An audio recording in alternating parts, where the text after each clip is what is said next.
usually associate German cuisine with fat meats for real men. Fans of it won't be disappointed in Cologne. Menus with fries, or in German, Frieten, can be found on every corner. Same goes for some of the domestic dishes, like Flunch, a blood sausage, or Hämmchen, a bone serving of pork with sauerkraut and mashed potatoes.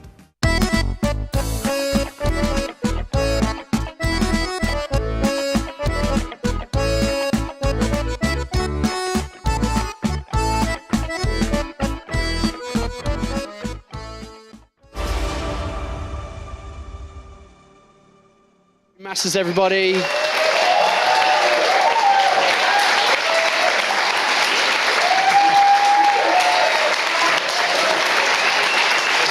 feel like I just dropped the mic and go. Your job is done. My job is done, I guess. Thank you very much for everyone tuning out here today. I know there's a couple of you already been here for the past couple of days, so thanks for joining us in the last day of the ESL studios.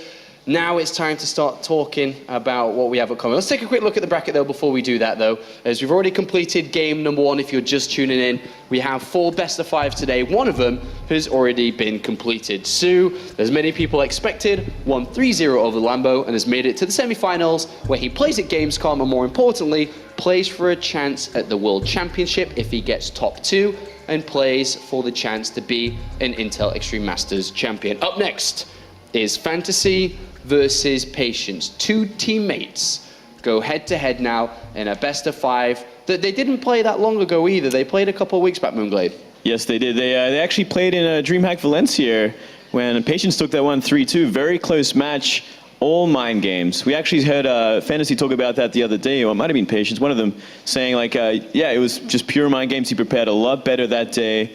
So it's going to be interesting to coming into today and they get that rematch again, because these players, like, they don't seem too close for teammates because they are mind gaming each other. They have a lot of preparation against each other. So it actually is pretty interesting. Throughout the weekend, or throughout the week, should I say, in the tournament, both players, whenever they've played against a different opponent, they've had each other come up to each other and talk about strategy and, hey, I watched your game, you should continue on. They've been really supporting each other at this tournament. And Fantasy did mention yesterday, if I could play one person, I don't want it to be you in the quarterfinals. And he got that unlucky draw. But talk to us a little bit about the aspect of mind games and messing around with each other, especially when you're teammates like this. Why was the last series like that, and why this one could possibly be as well?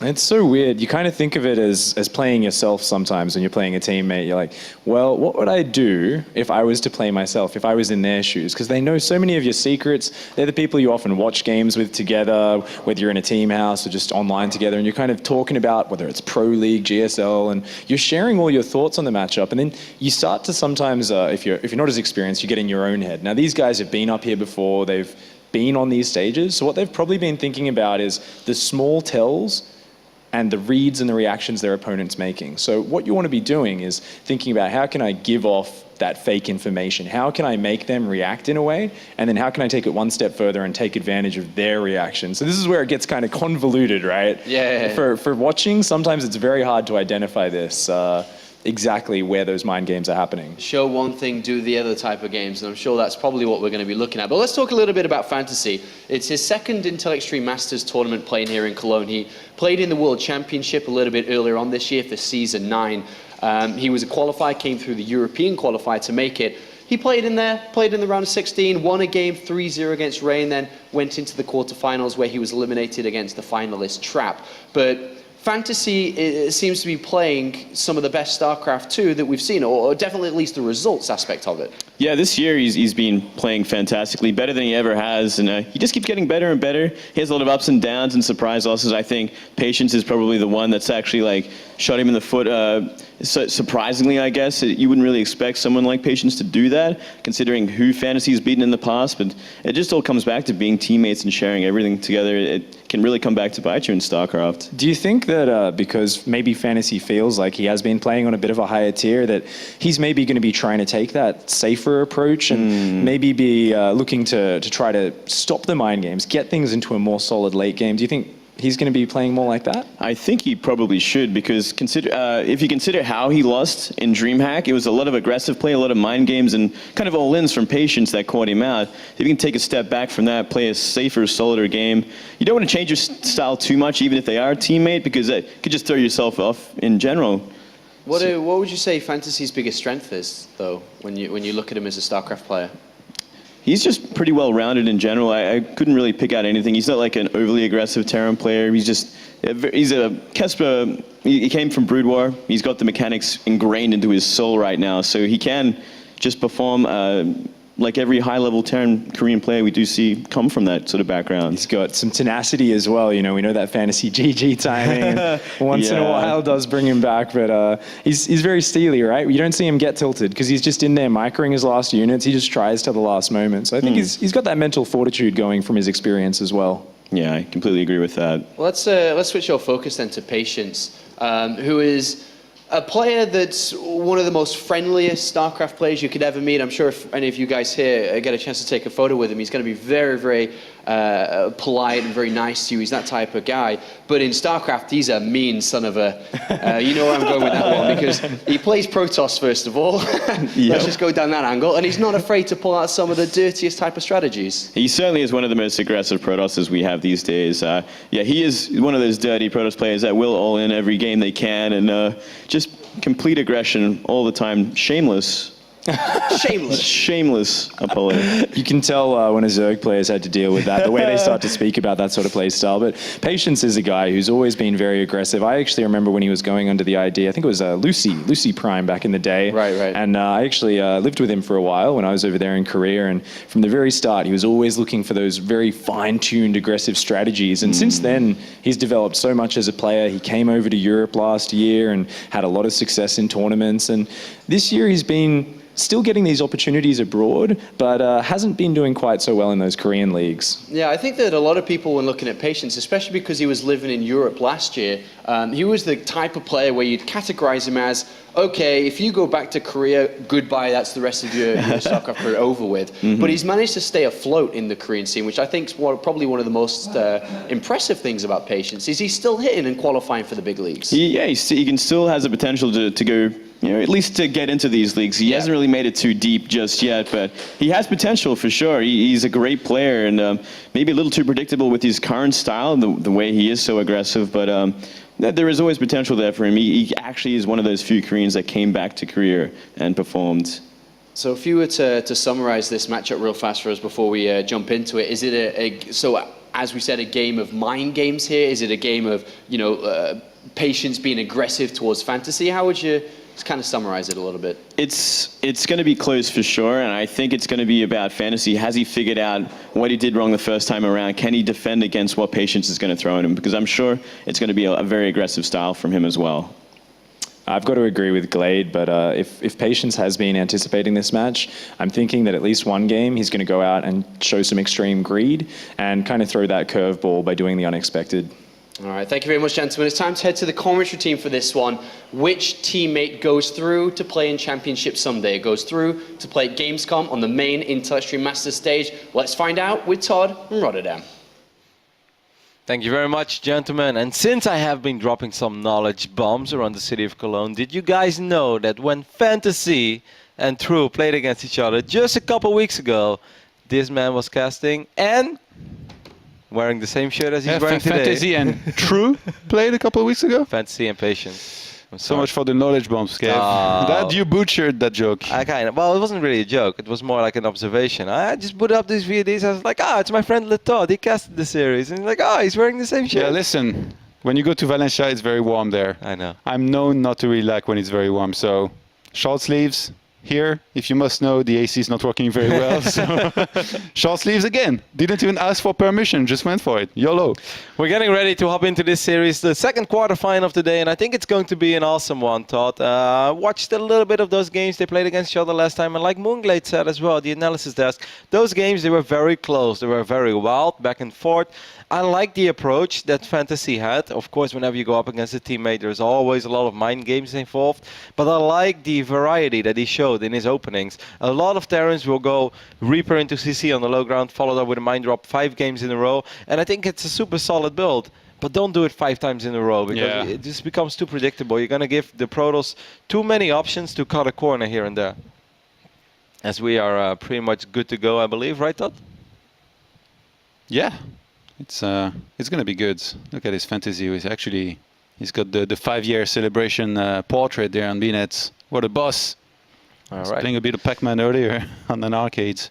The first map is going to be played on Coda, I believe, in this best of 5. Not exactly sure what the map leaders are, but we'll figure it out as soon as we get into another game. I asked Patience before the series, like, what are you going to veto? And he's like, actually, I don't know yet. He's like, maybe Coda, but it seems like he changed his mind, Todd, as we are looking at this base of our blue Protoss spawning on the left upside of Coda, representing that pixels. It is Patience. One of the most cheeky guys in the industry. But like Apollo said as cutie. well, he is. But like Sean said, as soon as he goes in game, he's not all that cheeky anymore. And his opponent, starting on the right-hand side, lost just 2 to 3 last time these two met. It is Fantasy. To me, Fantasy versus Patience is, I feel, a series and a match about a very solid Terran that's very good in late game, and I would say most of the time rather cheesy Protoss. So the last time they were going up against each other, I really felt like Fantasy, he shouldn't give Patience any benefit of the doubt. He should just scout a lot, see what he's up against, and counter it, and then win. But he didn't do that. On Cactus Valley, he went for a command center first, a late scout, he died to a proxy Stargate. So I feel like in this series, Fantasy is going to have to correct what he did wrong last time, and that's, I guess, not scouting enough. I feel like he needs to scout enough. He really needs to prepare for anything that could be thrown his way. And if he's able to take it, to that third base situation, have a lot of medivacs and bio, then I don't think he's going to lose all that often against somebody like Patience. And the one game, actually, the first game in their previous series, it was like that. I like where you were going with it. Patience can be indeed a little bit of a cheesy Protoss. I've always felt he's similar to the Protosses like Stardust, for instance. They can be cheesy, but they're also very unpredictable. They're very hard to figure out. But I do feel that overall, Patience is a little more well-rounded. And especially when it comes to PvT, probably has a stronger late game than someone like Stardust. So it should be an interesting series. Fantasy, like you said, will most likely just making sure that he doesn't die early, that he doesn't take too much damage. This is an interesting opening already by Fantasy, as he got the refinery, but it wasn't really a gas first or something. It's just a marine into. This is kind of an interesting opening, Todd, because I don't think he has a Reaper, right? Yeah, he doesn't. This might just be the old MVP build, where you get the reactor and then you throw on the command center and then you get the factory a little bit later. So you have more minerals than if you took that gas very quickly. I think Patience, there is one build he never does here, and that's the kind of safe Protoss versus Terran rain build where you drop down the Robo, you get 3 Stalkers, and then you take into Colossus and Blink. He never ever does that. It's either Blink or DTs or Stargates, sometimes with an offensive Oracles, sometimes with defensive Phoenixes. If you pick up on that, I think as a Terran you can really play a lot more defensive, and sometimes even try to throw in a quick third command center, and by that I mean not after 1 barracks, but after 3 barracks. Do you think he's opening like this because he's afraid of that Oracle play from Patience, so he will have a few more Marines to work with? Because of course the Reaper slows down your Marine production. I think he just wanted to go for something there like safe, a quick expansion, but didn't go for a Reaper because he wanted to get a little bit more of an economy going into it. And I guess since he's going to get the factory behind this, he's going to be fairly safe against pretty much anything, assuming he gets some Widow Mines and some Medivac. So it's a better economy. It's less aggressive than some of the very quick gas that you can do. And I kind of like it because, just like I was saying, I really feel like if you're Fantasy here and you play it a little bit more passive than usual, make sure that you reach that third base situation. I do think he's going to be doing a lot better than the last time that they played, and he got all in the died, obviously. Patience, of course, the last Protoss remaining in his Intel Extreme Masters Cologne. That was very different just a couple weeks ago in Shenzhen, where it was one big Protoss party. As we see, of course, we had a slightly different lineup in that tournament as well. We'll see if he can keep the Protoss pride alive. I was spying on Fantasy a little bit earlier to see how he was warming up. Thought he was playing Pac-Man. What a boss. Today we learned that playing Terran is basically like playing Pac-Man. He was actually pretty bad at Pac-Man, no joke. Like he lost in level 1 twice. I saw him complete a level though. I was like trying to show him the After the third time, man. Are you kidding me? It was really funny. It's a Korean pro gamer we're talking about. I was like, hey, Fancy, look at this. I took a picture. And he's like not looking at all. He's like trying to complete this level. He looks at me. He's like, just get lost, man. Then in the end, she's like, oh, yeah, funny. I don't think he appreciated the Terran joke. Either way, it's going to be a couple Hellions. This is a cool opening as well, though. This is super old school if he also decides to bring out the Marines. TLO was one of the very first Terrans ever that I saw doing this build. I'll never forget it because it was the Home Story Cup 2, and I think he did it against Whiterun Scrap Station. You know, he dropped a bunch of Marines in the main base and he cruised by with a bunch of Hellions in the natural, and I was like, wow, that's actually a really cool build. Yeah. Well done, TLO. This can be very, very hard to deal with if your units are out of position as a Protoss. Yeah, if you're not prepared, then, or even have a few units out of position, you can take a lot of damage. But I do think, yeah, I'm even seeing this with the Observer here. It's such a huge info here for Patience. He's going to find the Hellions as well. If I was Patience right now, I would probably evacuate my natural. Yeah, there you go. I think that's a smart call, Todd, because it's going to be extremely difficult not to take economic damage against Hellions and these Marines. You have to Photon Overcharge somewhere. That Sentry is very exposed. The Sentry is going to almost get picked off immediately, but They're not still going to completely. get a few probes. Look at this, get into the natural already. 5 have gone down. Yeah, more than just a few, because he didn't evacuate all of them. He only evacuated a bunch. He has ended up losing 7 Oh, workers. the minivac? What? What is going on? Why did Fantasy go back into the Stalkers and Photon Overcharge? That was so weird. Because he wanted to drive him in the main base with the Hellions. He wanted to go for everything, Todd. He wasn't happy with the 7 Yeah. kills. He wanted to get 17. It's funny, I was about to compliment him for pulling back on time, and then this happened. And not a medivac. He's actually setting up very quickly here to drop some Widow Mines in the main, but Patience has a cannon there already, and he's gonna have another Photon Overcharge here in a second. He has enough Stalkers in the natural to, I think, defend properly. If he lines them up to make sure that the Hellions can get in, then yes. But if the Hellions get by these Stalkers, they will still kill 5, 6, 7 workers over there. Maybe more, actually. Here comes that mine drop. Cannons won't have enough DPS, but Photon Overcharge will. Make sure you focus the mines. 1 mine will probably shoot. Yeah, that's 3 workers. That's not even all that bad. And the Stalkers went out to usher these Hellions away. Still though, cool opening by Fantasy, and I definitely think it went okay-ish. I mean, he's going up to 3 bases, he's up 1 worker. Not all that bad. Yeah, that's actually a fairly quick 3rd base there. Before, he had it on the racks 4 and 5. So I quite like it. I mentioned this earlier, you know, I think he can go for a quicker 3rd base, but not that quick, because then he would be exposed to a lot of all-ins on 2 bases. And now remember, Patience is a very, very aggressive Protoss. Now he started falling behind, he's already lost 10 probes in total this game. Does that encourage him, you think, a little bit more to maybe try for a 2 base there? It can be difficult as well though when you take that much economic damage. And he also opened up with 4 observers that Vanka was showing us. 5 even, man, he's going full pig baby over here. He's shelling his inner pig baby. Open up with 5 observers. Yeah. Still took quite a bit of economic damage, and of course during all this Fantasy is going up to 3 bases. Yeah, I think you're right, Todd, because I think if I'm Fantasy right now, well, by the way, it's very hard to say. The last time that these 2 played on this map, Patience opened with DTs, and Fantasy, he also lost to Lilbo doing DTs on this map. So I think his build order, actually thinking back on it, was pretty, I think, pretty okay against DTs. You get 2 command center pretty quickly with the on-orbital command, and then you drop the eBay at the ramp. Those Hellions so far not doing that much. No, come on, 5 workers again, Todd? I think that's pretty damn solid. 6 workers and all these probes without mining. Fantasy has created a 14... Oh, the misclick. Oh my god, 14 worker lead for himself. So far, I feel this game has been all Fantasy. If you're only defending, Todd, if you never have any sort of aggressive map presence, if you never have the option to do anything, it's going to be very hard in general to win a Protoss versus Terran.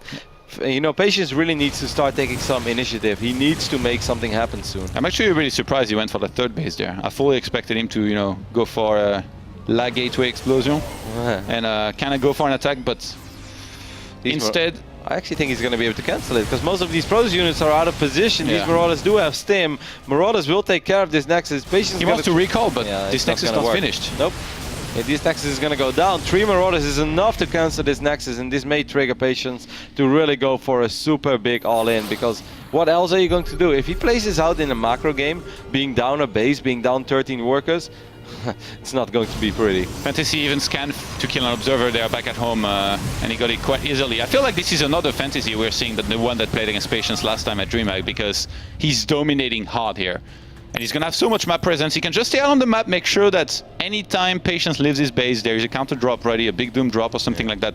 These observers, though... Oh my god, look at the supply, Todd. I didn't even really pay attention to that. 89 against 135. This has been a massacre. Oh, Patience. He had a cheeky probe down there. He's going to get some of these units there. This could be the start of at least one. Maybe he's going to get a second one too. These medevacs will try to unload as quick as possible. There's a Widowmine in the mix as well. Probably want to pick up and just get the hell out of there. Oh, there's one burrowed there. The Stalkers are going to blink forward.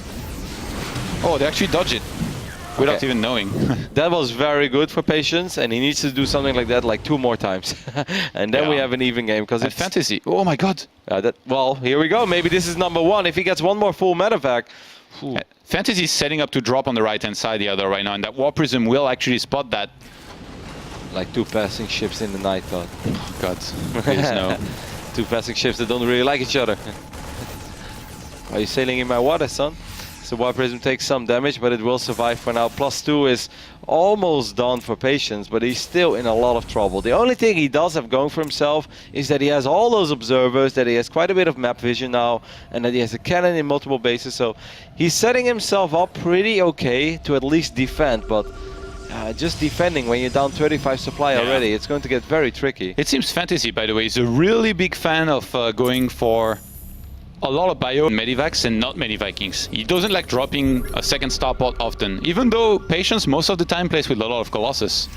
Yeah, I'm very surprised to see another factory going down. It seems like he really wants to commit to Widowmine production. Maybe he thought he lost it or something, because that doesn't really make sense. No, I'm not sure either. Maybe he just wants to make a bunch of mines. Maybe he wants to run some Hellbats because he's worried about the ridiculous amount The of drop in the zealots. main. Patience was waiting there, but with the split on those units, they're gonna get the Colossus pretty quickly. Photon of a charge is going to be used in the main there. Oh, Patience trying to hold on. The robotics facility thought it's going to go down right before 1 more Colossus pops. That's very unfortunate for Patience, even though he does clean up the majority of these forces, but there is another squad on the right side. I'm actually surprised that Patience's army looked so big while he's down in supply so much. I feel with the amount of supply advantage that Fantasy had, he doesn't even have to drop anymore. Just go for a straight up attack. You should have rallied across the map and maybe done the Maru attack, where you attack the 3rd base and drop on top of the Protoss army as well, because Patience has left a lot of units here in his main base waiting for drop. So right now what Fantasy did played right into his hand, but now Fantasy is setting up for a big attack. He's gonna snipe the Observer. Usually you see big drops happening in the main right after this.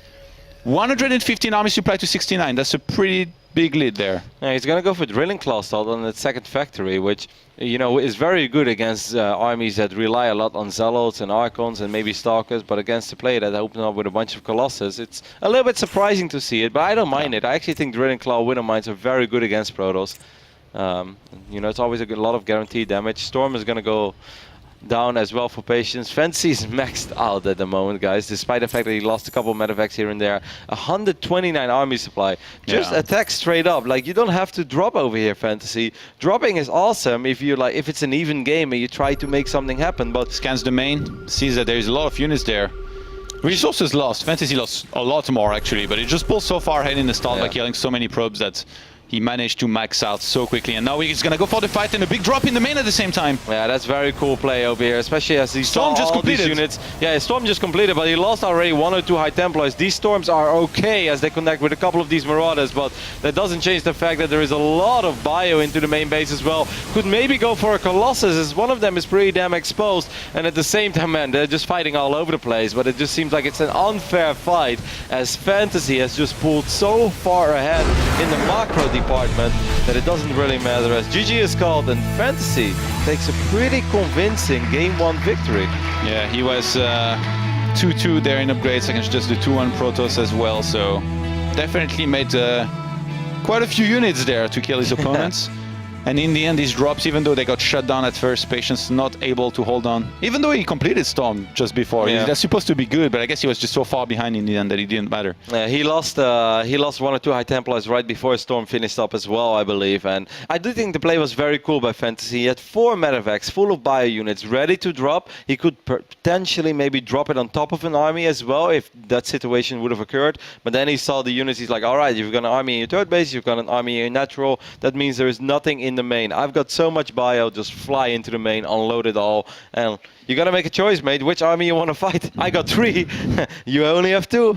So well done by Fantasy, just great macro from him, and I love that opening. I think it's very weird that opening fell so out of fashion, because I think that 8 Marine drop into the main base, into a couple of Hellions, into the natural, I think it's a very strong opening for Terran. Yeah, but remember, there's nothing in StarCraft 2 that's safe against everything, and I guess if you know that Terran likes to do this a lot, there's definitely a few good ways that you can open and properly counter this and do very well against it. So far, like if you look at the bracket of this tournament, it looks like it's very likely that we're going to have 3 Terrans and 1 Zerg in the semifinals. with maybe the Zerg winning the whole thing. That'd be interesting. But Patience here, he needs to fight back. He won last time these two played with a 3-2 score, you know, close games. Yeah, and he had actually lost the first game. Exactly, I was about to say, back then Fantasy took game number 1 as well, so this series is far from over. It will most likely be a pretty back and forth series, but game number 1 Fantasy did look very promising. It just looked good from start to finish.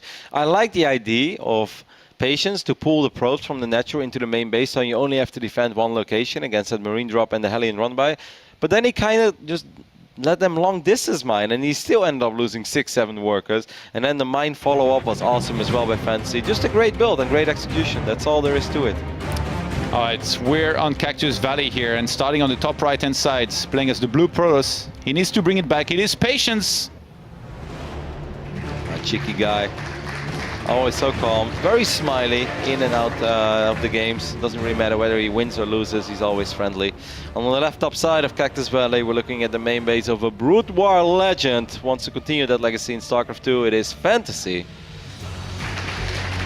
Definitely played a couple of great games over the years, Todd, but still waiting for that one tournament where everybody will, whenever you say Fantasy in StarCraft 2, people will say like, oh yeah, he won. You know, because so far he didn't really win anything. Had a couple great games here and there, and everyone knows that he's very good. It was an SKT1 for a long time. Of course, that's pretty much the best practice a man could get, but he wanted to try his chances abroad. And he had a couple already. Didn't really go all the way yet. This could be his weekend. Would be a remarkable victory. Fantasy would go all the way here at IEM Gamescom when there is players like Innovation and a lot of fans will go crazy, I think. Yeah, I know. It's nostalgia, man. Yeah. The last time these two played here on this map, Patience went for a proxy target. We actually just watched that VOD, and when you saw it, you said, oh, it's the good old Maximus Black build. What do you think is the likelihood here? He goes for something like this here once again. There's no way Fantasy forgot about that build, right? Well, he is taking double gas. Yeah, that's the beauty of the Maximus Black builds. You can know about it, you can prepare for it. You will die to it. Well, there is a reason Maximus Black led us on the barcade, though. Like, it is slightly better when you don't expect it. Yeah. So there is a chance that Fantasy is going to gamble a little bit, that Patience is going to gamble, that he just sends a probe across the map. Well, he's getting his second pylon at home, so far there is no man overboard. For those of you who don't know the build we're just talking about, it's a proxy target with an Oracle first, and then you get Void Race, you add on additional gateways on one single base, and then you go for a big bust, which actually back then was a pretty slow one, with Patience using a lot of hold position with his Stalkers and Void Race to take out units very, very slowly. And this time, Fantasy is opening a lot more safe. Last time I think it was a Command Center first with a late scout. That's why he really didn't see it coming and started taking a lot of damage from the start. This time, Reaper, much safer. And with last time, we of course refer to the previous series that these two players played against each other. In the previous game, Fantasy also opened up different, where it was just Marines into an Expand and then into these Hellions. This time he's going to open up with a Reaper, maybe because Cactus Valley is such a big map. He wants to have a fast-moving unit out early on so he can keep track on Patience, as Patience is a rather crazy Protoss. But so far everything looks very standard for our blue Protoss, as he just went for a quick Nexus and a Mothership Core. Pretty much the most common opening in the Protoss playbook. Whereas Fantasy stopped mining gas after the initial 100 for a Reaper and a Reactor. He shuts down that probe on the map, and now he's going to drop down another barracks. So the good old bomber / pole build, I guess. Yeah, I like this a lot, Todd, because the only criticism I had after watching his games of Fantasy is that it's either CC first into a lot of racks, or it was Reaper into factory after the command center on the low ground, and it becomes a little bit predictable. But now he's really switching it up a lot. He's going 3 racks on Cactus Valley, and there is a chance that Patience is going to try to hard counter, potential Widow Mine drop. So he's going to open up with a Twilight Console and just chrono boost out a lot of probes at first. And you don't have a lot of units then, because there is a chance he's going to go Twilight into Robo. And we saw that earlier in this tournament. If you go Twilight and Robo, you just don't have a lot of gateway units. Then if the Terran knocks on your front door with 3 racks aggression, it's damn hard to deal with. Yeah, it can be really tough. And having spotted Twilight there, Fantasy is already going to know that it's either Blink or Dark Templars. He can start getting prepared for either with an eBay in not too long. Of course, Patience does not know what we know. He doesn't know that he's playing against his 3 racks opening from Fantasy. If there was one way for him to figure it out, there we go. There's the robotics facility as a follow-up. Now, I'm very, very familiar with this scenario, Todd, because I'm a Starborn Protoss myself, and I often just assume that the Terran player is going to go Reaper into CC, into Factory, and then when they knock on my door with a bunch of Marauders, concussive shells, and, let's say 10 Marines, Photon Overcharge is good. And if you have to believe certain Terran streamers, it's very good, but it's not that good that you're not going to lose anything. What was that game we saw earlier this tournament on Iron Fortress between a Protoss and a Terran? Was maybe State against a Terran? I kind of forgot, but we saw a game on Iron Fortress that played out exactly like this. I thought we talked about this, Kev. Yeah. Don't put you on the spot. Don't ask questions we both don't know the answer to. Well, we'll see. Patience has a couple units, has absolutely no idea that it's coming though. That Mothership Core thought, I hope for Patience that he's paying very close attention, because if he ends up losing the Mothership Core before Photon Overcharge goes down, this game is 100% over. Well, no, he's not. He's paying attention. He's going to pull it back. That's a lot of units though. But 4 Stalkers should be enough to push this back. Even Kai did quite a bit, and there's no... Oh, there is concussive shells actually. Yep. But indeed, 4 Stalkers. There's only 1 Marauder. Actually, I felt that Fantasy could have more. Fantasy left units at home. He must have. A couple. Maybe he's worried about an Oracle, but it you said the map was what, by the way? Iron Fortress? Yes, there was an Iron Fortress. State against 4GG? Yeah, see? I was on the money, Todd. Thanks to Liquipedia. State left bottom, 4GG right bottom. There you go, Todd. Can watch the video later. But actually, Fantasy not committing to it, and Patience, despite the fact that he didn't really have a whole lot of units, is going to be more than fine. He's going to open up with a Warp Prism, by the way. Maybe... Yeah, he wants to have some counter-dropping capability there. You know, load it up with Zealots, and then as soon as Fantasy moves out, he drops that in his base. Usually when you do that, that means you want to go for a 3rd base of your own rather quickly. And actually the Dark Shrine as well here going down. That's the grubby build, no? Yeah, he did do this a long, long time ago. Colossus into DTs on Shattered Temple against Clouds. Yeah, I can't believe that you remember that. I watched a game where he did it on MLG as well. Nice reaction there by Patience. Hashtag Roddy Observer. No, mine flies straight into the missile turret. And I don't even look at it. Exactly. I look at once it's dead, I'm like, what's happened there? That happens so many times to me. I'm really bad with that. Either way, this is quite cool. What I like about this from Patience is that in the previous game, as you guys saw on Coda, he was just defending. Observers in defensive positions, just trying to defend. Never made it to the side of the map from Fantasy. This time, even when it's only a single Zealot, yeah, it's not a lot, but it forces Fantasy to worry about this Warp Prism for now. He knows it's there, and at least Patience sees so much more. I really like this. Don't lose it. I think he's going to keep it for some time, and I mean, even if he forces a Viking here, that's a win, because the Terran's going to stay on his side of the map, and usually in the meantime you go for a 3rd base. I'm just afraid that Patience, he gets a little bit overeager and actually tries to commit to this too much and loses a lot, because there is the turret up in the main. Yep. A very good point there. There's a turret right next to the starport. He saw it. Building. And this time it's Rex number 4 and 5 as well, Todd, before... oh, there we go, Sim. Don't do it! Man. If I was Patience right now, I'd be, oh no, the Warp Prism so low HP is going to drop the Dark Templar, and the Warp Prism lives, and he also forces out a scan, so that's pretty damn useful. How much does Patience have at home? Does he have his first Colossus already? Yeah, yes, he does. He should be more than fine. Nothing to tank though. Micro the Colossus, Oh, okay. He's going to lose it pretty quickly. The Stalkers are going down, and Sentries are going to die very quickly to this as well. Patience needed a few Zealots at the front to really help and tank some damage, and he needed to micro as well. I think using a Time Warp in that fight would have been brilliant. He didn't even have to fight there. Like, he has a Mothership Core there, he could just stand back, he could have dropped better force fields, he could have kept the Colossus alive, and like you said, 1 or 2 Zealots. It sounds silly, but 2 Zealots already changes the entire dynamic of that battle. Ignore the Zealots, they'll do a lot of damage. Shoot at the Zealots, the Colossus is going to do a lot of damage. It's as simple as that. Yeah, you need some mid-shield at the front. You can't let your Stalkers and Colossus be the units that are attacked, because they will fall very quickly, even to just a few Marines and Marauders. When they have Steam Pack and +1, these guys are already pretty mean. Observer's going to get sniped there, and that is the first one that gets sniped out of 3 Observers that were made, so just 2 left for Patience. That's a lot of damage output on this Nexus. You really want to keep this Nexus alive, Patience, but I'm afraid that Fantasy is going to commit to it. He's going to right-click on the Nexus, and he is going to force the cancel. And Blink is not finished, so he can't even chase. Very Double well Forge behind this. I really like Fantasy, by the way, what he did at his 3rd base. He put a turret and sent some units there, really hoping that a DT gets sent in, like I would have done. He's just thinking ahead of the situation. Fantasy is playing phenomenal so far. I thought really clean play in both games. The Prism in the main. There's a Viking shooting at the War Prism. As that War Prism was already a prisoner of war, I thought, because he was never supposed to leave. They were waiting for him on both sides. Couldn't really go anywhere. Oh, There we go. By the way, Patience has a lot of probes. Oh my god, I just noticed. 64 on 2 bases. Well, He's trapped on 2 bases. And yeah, he wasn't supposed to be on 2 bases. yeah. And But this, still, that's a lot. I feel this is the phase in the game where Cactus Valley becomes an incredibly difficult map because there is so much area that medevacs can fly into your main base, even run into the natural, and at the same time you have to keep a lot of units at the third base. Like if you take a look at the main base of Patience right now, how much does he have over there? Does Patience have any units in his main base? I don't think He so. has a few. He had a bunch of stalkers. He's actually sending them back right now because he realized that Fantasy might be attacking at the third base. He's trying to catch those medivacs. Blink is about to finish, but he's not up yet. It's 10 seconds. Oh god, if these medevacs fly north now, this is already going to get a little bit tricky. Photon Overcharge is available though. Oh, the dance, man. Yeah. I find this very difficult. I do like the He's going to Observer scan a for the lot. Observer as well. Yeah. So he's shut down so much of the vision of Patience there. That's the third Observer that died. There is only one left.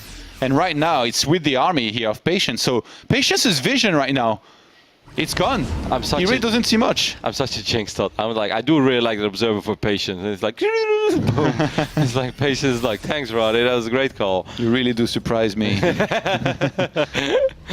Well, he's just gonna bring all the units down right now as he still has one more. Oh my god, Fantasy is just flying around with so much bio. Still has to be careful though, because the Stalker count is high. Forward blink there, but if he flies everything into the main, these units, this is not even enough, I think. If all these bio units are unloaded, well, maybe with the second Colossus and a Photon Overcharge. He's got some cannons, actually, some in-control cannons. Oh, if he can snipe some of those medivacs before they can actually unload. These Stalkers are behind enemy lines there. Well, he got both medevacs. He got 2 medevacs moved by. Oh my god, those Widowmines did a lot of damage though. But I still think it's going to be enough. Fantasy lost a lot of units there. Good defense by Patience. And Patience has enough as well at the third base that if he had been attacked there, he would have defended easily. He's still quite a bit behind in supply. Yeah. I hope he knows about those Widowmines, by the way. Is he making an Observer? Yes, he is. Because that could have gone very, very painful very quickly. Look at those beautiful in-control cannons in the main. They are ready to wrestle down any kind of bio that gets in there. You need it, man. Cactus Valley is very difficult to play super late game against Terran. So I like Patience is rather safe than sorry. He's getting a couple of backup cannons. You just want to get that, man.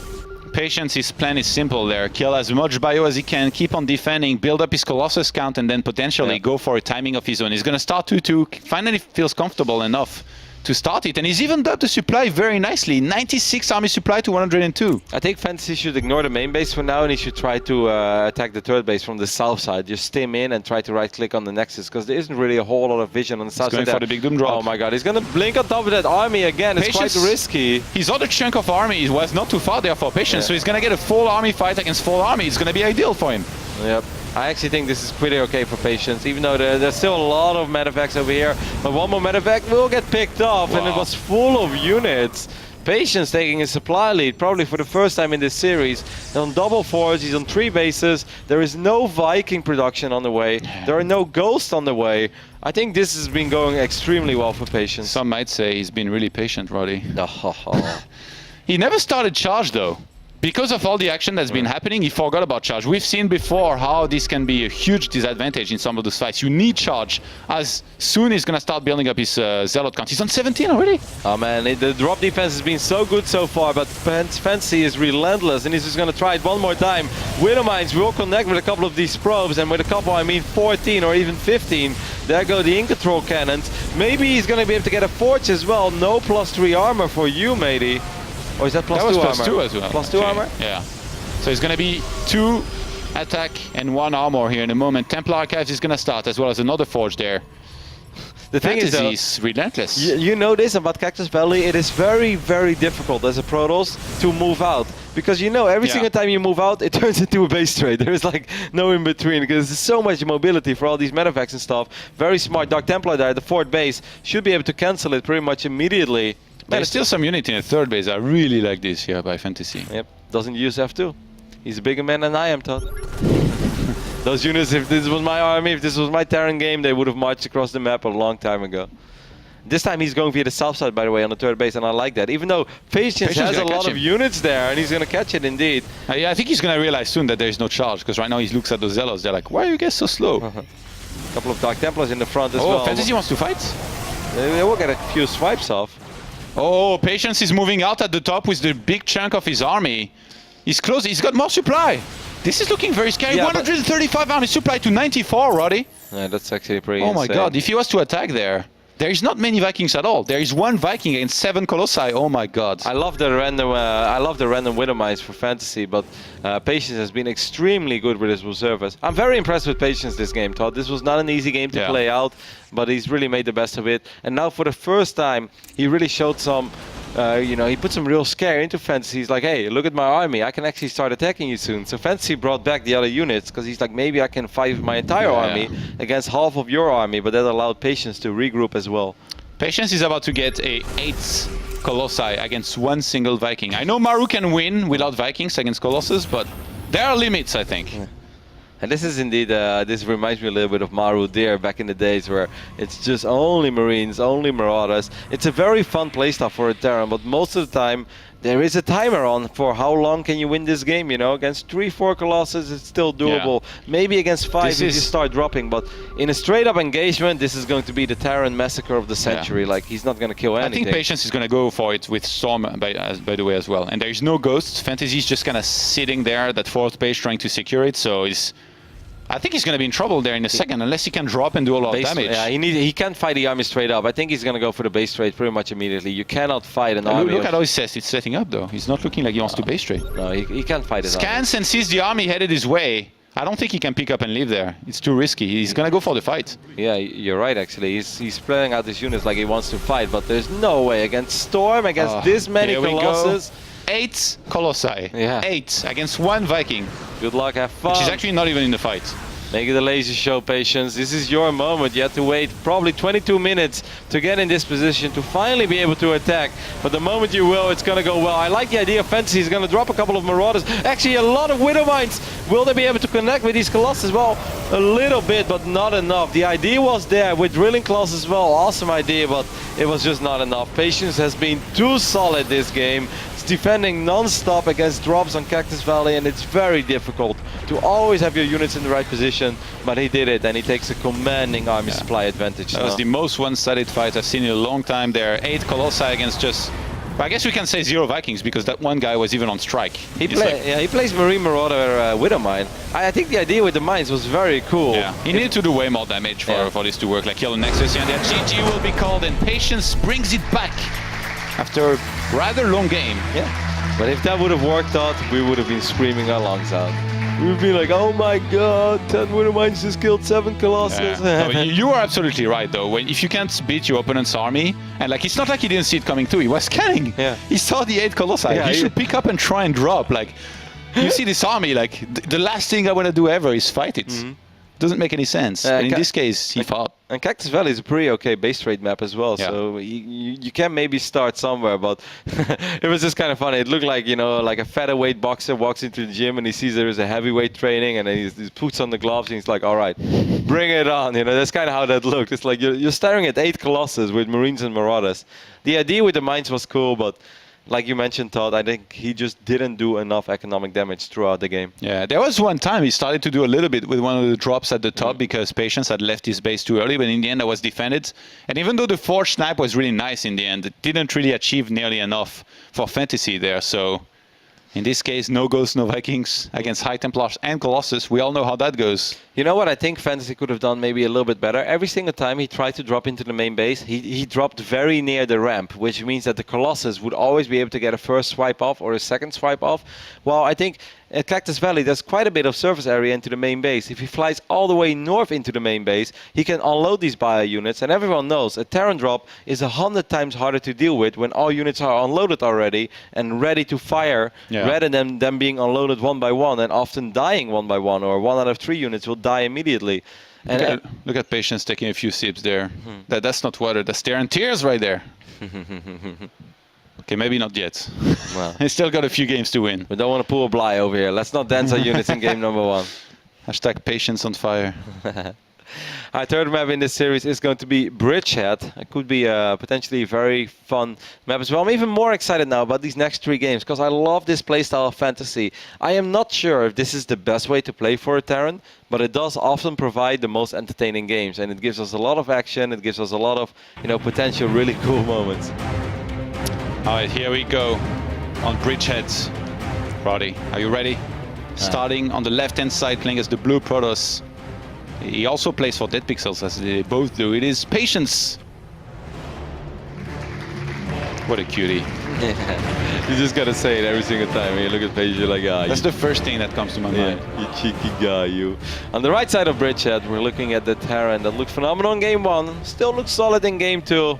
It is Fantasy. What do you think Fantasy's thinking of right now, Todd? Of lasers? Yeah, he's probably thinking that he needs to drop more, either like play the late game or commit more to aggression if he has no plan into going with making more Vikings or even Ghosts, because you can't just max out like this on Bio on the ground against Colossus and High Templars, unless you want a base trade. You know, if Fantasy ever bought any tickets for an upcoming EDM festival, he just put them on eBay. He's like, I've seen too many lasers already. Like, no more laser nights. I'm done. I just want to sit at home. You know what they say though, if you can't beat him, join him. Maybe he'd be the one using those lasers. I can see Fantasy organizing a pretty cool party. Why not? His nickname is Fantasy after all. It's going to be a Rex into a refinery over here. Could be the same build as game number 1. Bridgehead. Ooh. Patience is super paranoid. He scouted a lot for proxies and he's gonna use that at the same time to go for his own proxy, and I'm pretty sure it's gonna be a Stargate if he goes for one. Yeah, Bridgehead is an excellent map for proxy Stargates. He's gonna get his second guess a little bit later. Maximus Black is being summoned. Channel your inner bowels right now, Patience. There we go. For a proxy Stargate, it's pretty far way off. Then again, it will be borderline impossible for Fantasy ever to scout it, because who would ever scout that tiny little corridor on the south side of Bridgehead over there? Yeah, I guess he wants to make sure that it's a lot less likely that it's going to be scouted, because if the turn opens Reaper, you know, he's going to have a lot of speed to go around and explore the map with. So feels like in this corner it's going to be less. Or are you feeling a Twilight and Dark Templar? Yeah, maybe, because the position is just so off, but I do like what you say over there. Then again, this is not really a Reaper map, and not a whole lot of Terrans like to go for Reaper. Yeah. But I think you're onto something, though. For some reason, I'm feeling Twilight into Dark Shrine, and I have no idea why, but... That Roddy Spider sense. Yeah. Let's see if it's right once again. It's rarely wrong, actually. Yeah. I remember you making weird calls like... what was it, like Dark Templars on Alter Gym? I was like, no, you fool, that doesn't make sense. And then the one guy went for it. But in this case, it's actually a Stargate. Yeah, I mean, like, the cool thing about this is, like, once more, that this will most likely not get spotted. The last thing you want to do with a quick proxy Stargate is to be spotted very easily by the first SCV or the first Marine. Reapers, in general, scout a little bit better. Well, he's surprisingly close. Yeah, he should be able to see it. Fantasy's probably thinking as well. He's like, okay, well, the target is red a long ways off.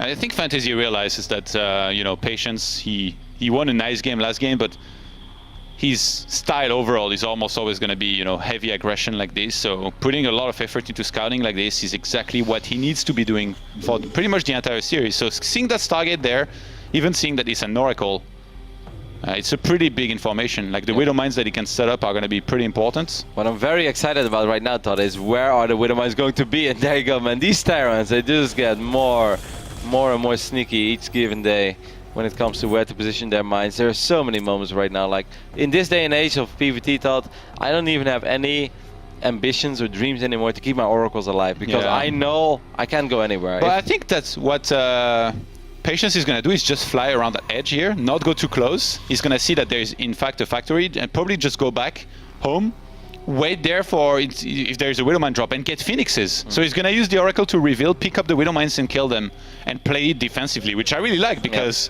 he's put Fantasy in the defensive posture himself there. Yep, it wasn't really a gas first, but it's still a one base opening over here for Fantasy, so it's not very economic. And with these kind of openings in general, you want to do some damage as a Terran. No Terran opens up with a command center at 6 minutes and 20 seconds to not kill any probes. He wants to do some magic with this.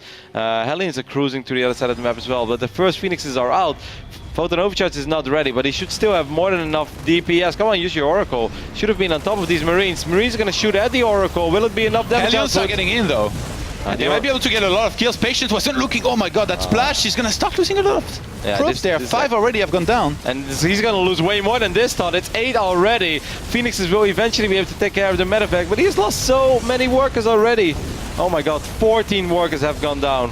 Yeah, this is bad. He's down to just 12 probes against 27 SCVs. And he's going to lose his Stalker, maybe even the Mothership Quarters one now. Oh, 5 hit points. Saved by the bell, or in this case the Graviton Beam, but still. That was still a ridiculously successful opening by Fantasy, and I don't understand why Patience was not sending his Phoenix in immediately. He saw the medevac. Yeah. He could have been on top of the medevac. It's almost like he wanted Fantasy to unload all the units because he thought he could easily kill it, but then he was just a little bit too late. If the Oracle is hovering above the medevac and the Marines... Whoa. Ooh. That one hurts. But if those Marines get dropped one by one out of medevac, the Oracle kills all of them immediately. Yeah. Like, he barely will take any damage, then the Phoenixes can chip away that medevac. Patience could have handled that 100 times better. Fantasy still has an SCV inside Patience's base, by the way. Phoenix goes down, Todd, and one other Phoenix. That SCV is going to see the Robo. You know what would have been sick if he had made a bunker between both bases to kind of cover the next drop he can do. But in this case, we have Patience still trying to be aggressive with the Phoenixes. He feels like he has to, and he might have to. I mean, just fell so far behind here with all of those probes that he lost. 14 in total. Right now it's 24 probes to 29 SCV. So he caught back up nicely, but against a 10 on double orbital, you're still in trouble. Yeah, that's a pretty horrific situation to be in. Any Terran being up 5-6 workers in a 9-minute game when you don't really have any great tech yet. There's no Colossus, there's no Charge, no Storm, no Blink. Like Phoenixes, they fall off rather quickly. They're pretty good in arresting, they're very annoying, but as a Terran, you just gotta accept that you will lose a couple SCVs here and there. But your ground, oh my god, I cannot believe that just happened. End up losing 2 more Phoenixes. This is a horrific game for Patience, man. Everything is going wrong. Yeah, it's been difficult, let's just say that. And this He's is lost so many units. This is personally thought why I never play Stargate against Terran, because this happens to me all the time. Yeah. It doesn't matter where my Phoenixes fly, they're magnets for Widow Mines. That's why when I watch Classics games, I get so mad. Because he just dodges everything, like snipes every single Widow Mine, and like keeps all of his targets alive perfect. Yeah. Even Trap. Trap. So sick. Trap with an Oracle, like yeah, I know. he plays another game. I hate it. I hate watching it because it looks almost overpowered, and then you try it and you just look like a fool because your units just keep flying into Widow Mines. So far, Fantasy, of course, we got to give him mad props for the smart Widow Mine positioning that he's been going for so far. And of course, that very successful drop here. Like, you don't see them anymore, I thought. You just don't see them. Yeah. Fantasy gonna drop racks 4 and 5 there before going for a third command setter, which I do think he's gonna get in not too long. Another observer gets sniped. I don't want to be a Debbie Downer, but as soon as these units have stim, I think this game will just end immediately. No, he's got the one-click defense, photon overcharge. Yeah, lovely. Kappa. Against 6 Marauders with stim, Todd. There's quite a few Phoenixes, to be honest. Yeah, you know what Marines do to Phoenixes, Todd? Not when there's 2 Zealots and a Sentry on the ground, Roddy, come on. Yes, they will. You want to bet? Well, with the next wave, I guess. Oh, another. Fantasy doesn't like these observers. He's the new Teja. I remember those Funka games. is scared right now. You're next, Funka. First in-game observers, then the real-life ones. You guys wonder why Adebisi retired? Fantasy had a little chat with him.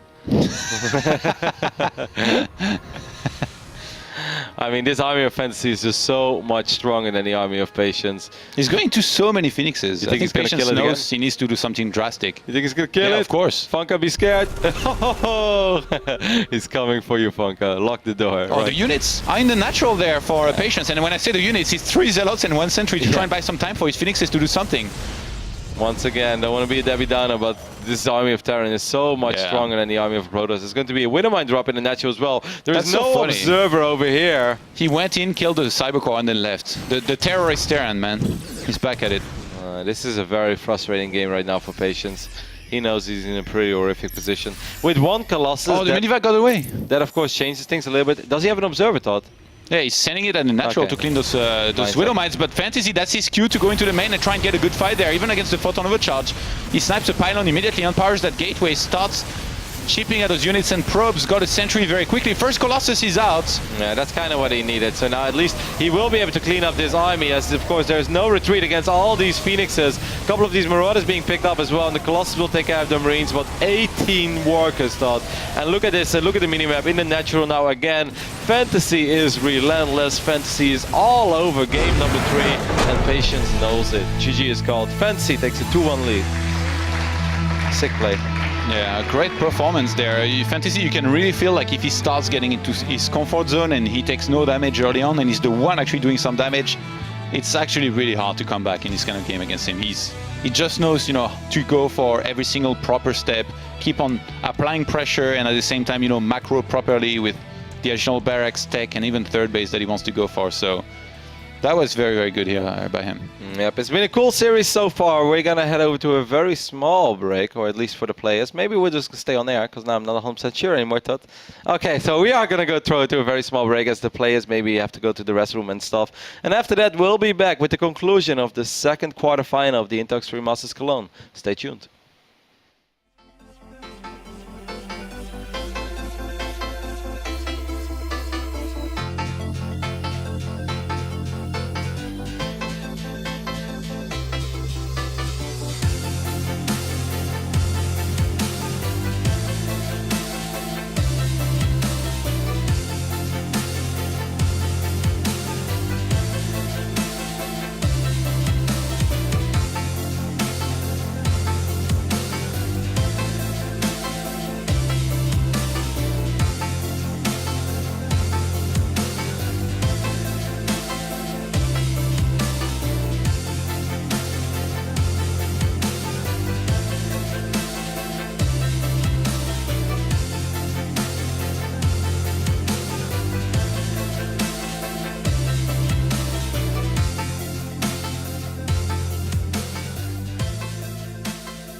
Alrighty, welcome back to day 4 of the Intel Extreme Masters Cologne, where we're getting closer and closer to leaving this place and going to the big venue, where of course tomorrow the semifinals and finals will be played. Early today we already saw Sue advancing to the semis. That was not a big surprise. This series thought is still up for grabs. Yeah, these two, they've had quite a few, I guess they actually only played once, but they have quite a few close games. One very close series in the end. That was just last month, and back then it was Patience. I was able to win 3-2, pretty deep into the tournament as well. And so now, round of 8, Fantasy finally, properly shows up, scouts a lot. He loses one map, but he's up 2-1. Match points. Do you think Patience keeps on, keeping things a little bit crazy here on Terraform, or does he maybe slow down a little bit, get a little bit shy because of how it has gone in the previous map? The previous game wasn't even that crazy. It was a proxy Stargate, but it wasn't of the second pylon, so it wasn't like he committed a whole bunch. And then I like that No, it was the second pylon, I think. No, it was the third pylon. You sure? It was a little later. He had a 5-minute expand as well. So Yeah. he wasn't super greedy, I think. So overall, it all made sense, and I think his opening was supposed to do quite well against the opening of Fantasy. I just really think that Patience kind of dropped the ball on when those units were starting to unload. He could have had the Oracle on top of the medevac. Then Marines are being unloaded one by one. They die one by one. Either way, he will probably look at that as a missed opportunity as well. But he's not down and out yet. He's spawning on the right bottom side of Terraform. It is Patience.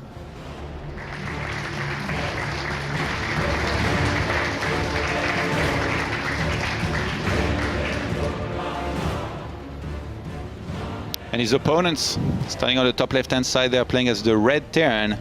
It is his teammates, Fantasy. Definitely brought us a very entertaining playstyle so far in TvP. Keeps it fresh as well. 3 games, 3 completely different openings. That's something we mentioned in the start of the series. It's really important for Terran to keep the variety there. And if you're not a super diehard StarCraft fan or not a super diehard StarCraft player or a Terran fan, they may be like, well, doesn't it always look the same? Like, he's getting a lot of Marines and Marauders. There are so many ways you can get there. In the first game, he opened up with a few Marines, then went into a CC, then went into more Marines and Hellion Harass. Second game, he opened up with a Reaper, and then third game, he opened up kind of gas first, but then it was just Marines into, 2 Hellions as well, but then of 1 base. Well, in game number 1, he did it of 2 bases. So there's been a lot of variation so far in the openings of Fantasy, and that makes it so much harder for someone like Patience to truly prepare and to truly be ready for what is coming. What do you think about Fantasy's nickname, the Terrorist?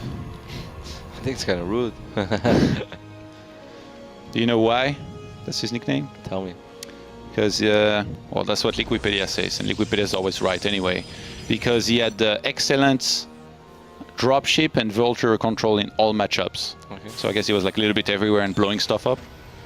I mean, his game, even the game that he lost, I think looked really cool. Yeah, he's very good with drops. I think everybody will agree on that. Yeah, I mean, on Coda, that was awesome, right? How he did it in the end. He's like, okay, I have 4 medevacs full of bio units.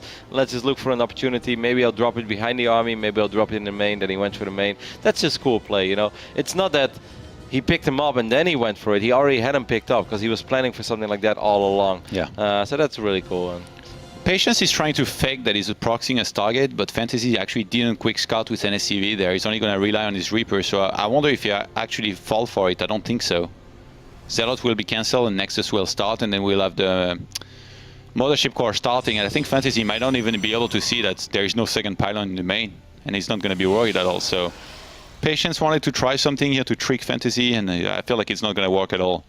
Later, of course, it's always nice to have a pylon in the back of your natural, because if you feel like there will be Widowmine drops, you could potentially get a Forge, and you can already warp in a cannon into your natural mineral line. He might go Stargate, actually. Patience likes to open Stargate, get Phoenixes, and get ready to defend against, any kind of Widowmine drop.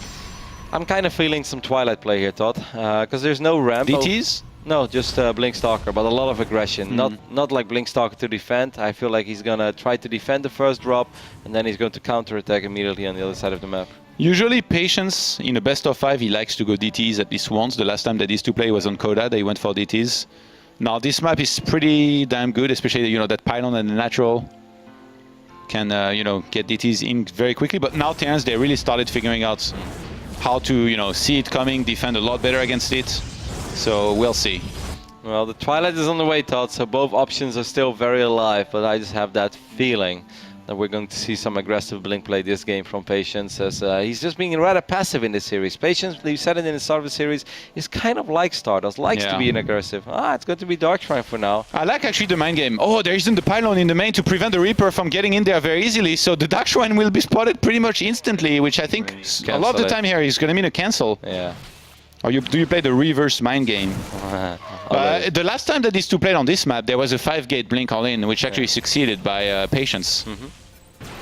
I mean, I think builds like that are great on maps where there is no ramp into the natural. Makes it very tricky for Terran to have the units in the right spot all the time. Fancy is playing with fire, by the way. He's insane. He just didn't even get a bunker in his natural while he's going Reaper, CC, Factory. If Patience would have walked across the map with 2 Stalkers and a Mothership Core, the game can potentially end there. The Dark Shrine did get cancelled, and Blink is on the way now. But usually there will be Widow Mines though with this build, but in this case he was setting up for the defense for something else. He's gonna kill the Stalker with the Reaper, actually. Rip. Kind of sloppy there by Patience. Patience proxying. He's actually gonna go on the offensive. Look at this, he's warping in Stalkers across the map there. Okay, we're finally going to get a bunker. That's about time, Fancy. He did cancel the Dark Shrine, but... he's going to fly maybe over the Stalkers. Yes, he's going to get a couple first hits off. I don't think he's going to kill the Medevac here, but this is so nice already, because that Medevac is quite low on HP. That bunker finishing up is going to actually save Fantasy for now, otherwise he would have just been dead. Patience going into a 3rd gateway here, by the way, as well. He's still making probes. He's going to get his first observer there out of the Robo in a second. He knows that the Medivac's probably headed for the natural, so he's got the Photon of a Charge ready to be used. But a Reaper will go into the main. It's probably going to force at least 1 Stalker being warped there with the gateway they just morphed in. Oh, well, both Widow Mines will be unloaded. Will they shoot? Nope, they won't actually he scans to try and get the observer, and he gets it. That's oh my god. Very smart. That's very, very, very smart. Meanwhile, Stalker, I hope that he knows about this, by the way. Did Patience realize that he lost the observer? He made another one, which is rallied there already, so he's going to be able to get that before the Widow Mine can shoot again. Patience, he might just have to pull back there against 2 bunkers, like he's already forced these 2. Steam Pack and Combat Shield is going to start really late this game because of all that happened. You know, those barracks are going to be swapped now for add-ons. And Fantasy... You could still try to blink into the main base. He doesn't have Stim and stuff right now. Like you this said, is really okay here for Patience. Yeah, I know. If he can get like the Tech Lab once, there aren't that many bio units, I would go for it, man. A crazy blink in the main, get a Tech Lab, why not? Let's roll the dice. I know Patience likes to have a cheeky visit to the casino as well. Not as bad as Stardust, but... And with the Fortune and Robo Bear on the way here, it's just going to be the standard, you know, blink into Colossus. Wouldn't be surprised if Patience went for a 3rd base there as well. Then again, if there is one Protoss, you know, that can mix in a few good 2 bases, and on this map that could be also very good, I think it's Patience. It reveals the fact that Blink has finished up. Fantasy may leave a few more units into the main base. I kind of feel whenever you have scenarios like this, like I don't think it's that bad for Patience. I just feel trying to one time get a Tech Lab that has either Combat Shield or Stim on the way, I just feel that's so massive and it's almost always worth the risk. Because you can always check with your observer as well to see how many units are waiting for you. He starts a Nexus before getting additional gateways, so in this game at the 12th or 13th minute there is going to be a moment when the army of Fantasy is going to be massive, like, you know, 80 plus against 40 or 50 plus for Patience, and he's going to have a big window to try and do some damage, but the first Colossus has now started and is about halfway through down there for Patience. He actually went for the attack upgrade instead of armor. Fantasy goes for 3cc as well before Rex number 4 and 5, which I think will work out okay. Oh no, actually he already has Rex 4 and 5. Oh man. That's why I said his production, I think, is going to be massive. 12th minute, 13th minute, totally could see 80 supply against just 50, in which case drops are going to be deadly, Photon of a Charge or not. Yeah, this is very difficult. This is actually one of the most difficult moments, I think, for Protoss, when you only have maybe 1-2 Colossus, and like, how do you split up your army? He did a very, very good job on Cactus Valley, though, and I do like, just press the vision right now from Patience real quick. He has a little bit of vision everywhere, you know, an observer here, an observer there. There's a couple pylons well spread out. We'll see that these rocks are being attacked. So he has a good idea. He knows that it's going to be difficult, but at least he will see it coming in time. He needs a few more gateways, though. He's only got 3 and he's going to be on 3 bases now with a good saturation, so 3 gates are not going to be enough. He's going to drop down a few now in the main and he needs to hold on. One of the best Terrans in the world, struggling to pick up a mine or 2. Forward blink, a little bit risky. Fancy really loves Marine Marauder Widow Mine. He's taking it to the next level, though. He's getting concussive shells now. Yeah, I mean, it can be really good, and I guess that's his style. That's probably what he practices most of the time, but he's not looked invincible with it. The one game that he lost, he couldn't do enough damage, and then he just completely died when he got attacked eventually. So this game is going to have to do better, because we might have a similar situation. This Colossus, a little bit exposed by himself. Yep, that's kind of what I would have done as well. Guardian Shield being popped immediately. Force Field seem okay. One Colossus will maybe fall. No, it will not. Oh, those Widow Mines just before detonating. He gets sniped. Yeah, he gets the Medivac. Nope. That was so close. Unloads the mine as well. Still though, very good job. Chased. No? Very good job though there by Patience. Don't you think so, Todd? The time warp immediately, the Guardian Shield, the Force Fields, all the things you want to do as a Protoss.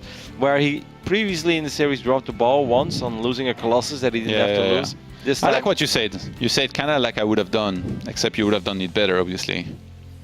What do you mean? Just making a joke. I don't get it. Because you said like he threw down the time warp kind of like you would have done, but Roddy Micro, man, of course you would have done it better. Another observer will fall there. There's, I guess now only 4 of them are on the map. And this one should be replaced pretty quickly, but look at this. Already setting up to attack on 2 sides there, Fantasy. We're gonna have the split from Patience. Very, very, like this is looking very much like the Cactus Valley game, but look at this. Fantasy is doing what you said he might have needed to do in the previous time, and attacking around the 3rd base with all of his army, but he gets caught. Widow Mines, though, do a reasonable amount of damage. There isn't too much to protect these Colossus. The Mothership Core went down. Rebuild that Mothership Core ASAP, Patience. You want to have one of those bad boys flying around. He's not rebuilding it, though. I don't like it. He needs to... Oh. There we go. Okay. Restarts it finally. Templar Archive is going to be on the way there as well. 1-1's about to hit for both players in upgrades. And Patience, I quite like the situation there for him. He needs to remember charge this time. How does he forget every time? I think he also wants to just make sure that he can keep the Colossus production alive. Fantasy right now is just looking for openings. He's like a lion that's on the hunt right now. He's trying to figure it out. Where's the best moment for me to go? Is he going to drop units on top of this Protoss army? Yes, he is. There is no fault in overcharge, but the reinforcements have arrived. Only 1 Colossus will fall. I think Patience should be able to clean this up with ease. Fantasy is playing a very risky style of Terran, and either, you know, it's hell or glory. Either it looks amazing or it just goes horrible. And this time it went pretty horrible. This didn't do any damage, and Patience can actually attack. Like this was one of those fights where you kill so much that you're actually thinking like, should I just attack and try and kill him? Because clearly he's probably not getting the Medivac in the main. Oh my god, he caught that. Got it before the Widow Mine even dropped. Gonna get the Marines as well. So more and more units die. The Medivacs are gonna be trapped between the natural and 3rd base. But now a drop in the main by Fantasy is gonna hit, but he's about to die back at home, I think. Because there's 2 Colossi there and way too many units for him to be able to hold. He might have to evacuate this base. Oh, the Widow Mines is scary though. I hope Patience is paying attention to that. He has more Widow Mines as well into the main base, but Patience will be able to clean up this drop. And like you said, Todd, this is an army. You gotta respect this army. Yeah, he sends just a few zealots in the 3rd base right now. Patience completely take out the economy of Fantasy. At the same time, he's attacking in the natural with everything that he's got, everything else. He defended in the main finally, and Patience taking a big supply lead here. He wants to bring it back. He wants to take it to map number 5. And man, these guys, they play some hell of series. Yep, he has a lot of money as well. He's going to wipe in a couple of high Templars, could land a feedback or 2, could get Archons. Yeah, they're stuck between the bunker and the turret. There's just not enough damage output in his army of Fantasy. This Colossus army is way stronger for Patience. He brought a probe immediately as well to build pylons, reinforce his army, and he's going to even up this series. And it seems like we are going to get ready to head on to the rubber match, as GG is called, and Patience brings it back home, Todd. Brings it back home, at least for now. Really cool game again. And Fantasy's TvP, in a weird way, reminds me a little bit of the Muslim. Like, I watch the Muslim stream a lot, and I like watching Benny. But Ben also plays a very risky style of Terran, right? Like, often going in for drops on top of the Protoss army. And like I said, it's hell or glory. Either it's amazing, or it all comes falling down. And in this case, it was the latter. The other part of Patience's army was just pretty close. And Fantasy could only kill one of the Colossus he wanted to kill. He wanted to get both for sure. It's really just like these games, they're a lot about early game damage. Yep. You know, like if no early game damage is dealt by either, then I think Patience pretty happy to go up to 3 bases, kind of defend the whole time, because Fantasy does not want to seem to take it to the late base. He wants to play with a lot of bio, medivacs, use some drops and do damage. And I think Patience, he finally picked up on that. He finally picked up that he doesn't even need to cheese anymore. He can just play a little bit more standard, and somehow if he can stay alive and make it, you know, having enough Colossus to defend and gateway units to defend across 3 bases, he's going to be okay. Fantasy just plays a very, very, very aggressive style, and he will just keep trying to make something happen. It reminds me a little bit of the Chinese ZVZ, you know, when Chinese Zergs go up against European Zergs, you just see them attack, and sometimes it works, sometimes it doesn't work. And this is kind of how this goes for Fantasy, but the moment that one drop truly gets shut down, he has no backup plan. He never has that second starport. He never has, let's say a Ghost Academy with a bunch of ghosts or anything to fall back on. He doesn't even have... He never has one Viking, Roddy. And one Viking to kill the Prism. That's the only Viking he made. Either way, we are getting ready to hop into the final game of the second quarterfinals of the Indux3 Masters Cologne. It's been a great series so far, and it's going to be played out on Moonlight Madness. On the right top side, of Moonlight Madness. We're looking at the last Protoss in this tournament. Are we going to have one in the semifinals? It's patience. All Protoss hope is resting on his shoulders right now, Todd. You think he can? He's worried about it. He can feel it. Yeah. His Maybe. opponent, standing on the bottom left-hand side of the map. He wants to win this badly, but now he's in a weird situation because he lost the last map, playing as the Red Terran. It is Fantasy. Ayagos once said, if you need to make Ghost against Terran, you're already losing. Fantasy raised that and said, if you need to make Vikings against Protoss, you're probably already losing. What's next? Cass is going to show up and he's going to be like, if you need to play against Protoss, you're probably already losing. I'm pretty sure that a couple of Terrans have tweeted that out already, Todd. Yeah, you know, it's just personal preference. There are a couple of Terrans out there. For instance, Happy is often the opposite, right? Like, he loves making a lot of Vikings, loves making a lot of Ghosts, has always relied on that. I felt there was a time, you know, in Terran versus Protoss era where a lot of Terrans were quite okay with playing Ghost Viking because they just got extremely good at it, started scanning everywhere. But then the Protoss players, they stepped up their game as well, and they started getting cannons and pylons all over the map and not keep the High Templars together like a bunch of donkeys. And then basically anywhere Terran goes out on the map, super late game, there are pylons, there are cannons, and there are High Templars dropping storms left, right, bottom. Yeah. And that's when a lot of Terrans just gave up. They're like, okay, you know, this is just unbearable. Every single time I don't pay attention for 0.1 second, the storm lands on all my Vikings, those mechanical units, they don't you know, regenerate, and I'm basically never able to fight. And everyone has their own approach still. A couple of Terrans still like to pull SCVs, some make a couple Ghosts and then try to win. Fantasy goes for double factory, Drilling Claw, Widowmine just goes all out with bio, no Vikings.